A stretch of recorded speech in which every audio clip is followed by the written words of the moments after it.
Welcome to ECN Trade Daily Video. Before we begin, it should be noted that any advice is of a general nature only and that your personal circumstances have not been taken into consideration.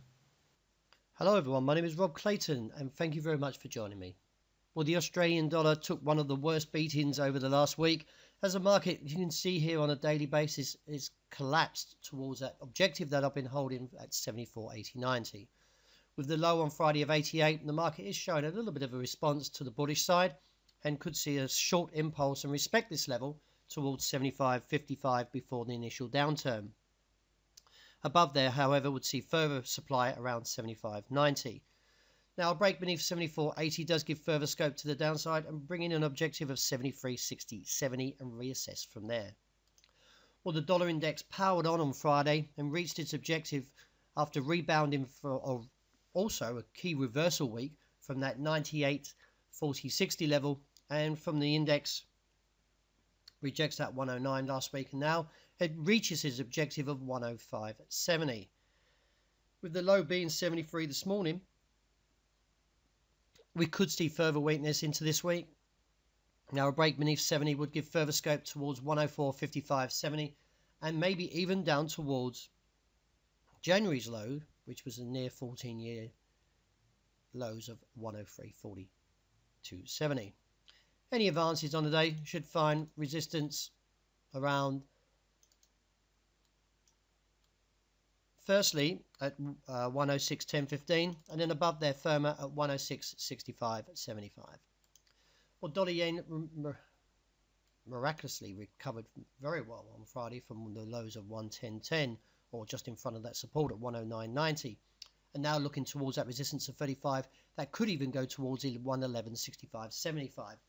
With the bullishness coming back firmly since Friday, I expect to see this target breached and look towards 112.55.65 and reassess from there.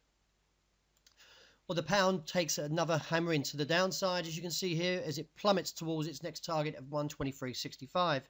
Now seen minor. I expect to see further weakness with 122.85 and then lower towards 122.10. Now, previously I did note that 121.60 was initial support level to trigger the downside. This in terms has actually risen now to 122.10. Now, break beneath there will give further scope and bring in that flash crash that we saw back here in October. So this brings in a target of 118.5. And any resistance challenged on the day should find 124.10 to 124.70.80 as a good supply zone. An interesting concept and how the gold's played out. First of all, from this trend of 1,200, we got a dragonfly doji, which is indecisiveness, and then on Friday we got a rally through 12.64, weakened it but was not defeated, instead posted a shooting star.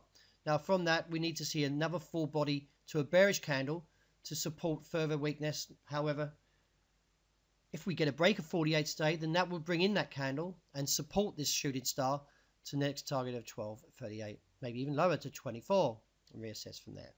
Resistance on the day comes in at 12.59 to 12.66. And wrapping up with oil, as you can see, the market has reached its objective of 52.60 since the bullish divergence from around that $47 handle. In light of the pattern, I expect to see further gains up towards 53.60 and maybe even higher to 54.40 to $55 a barrel, which we saw the recent highs around November and January.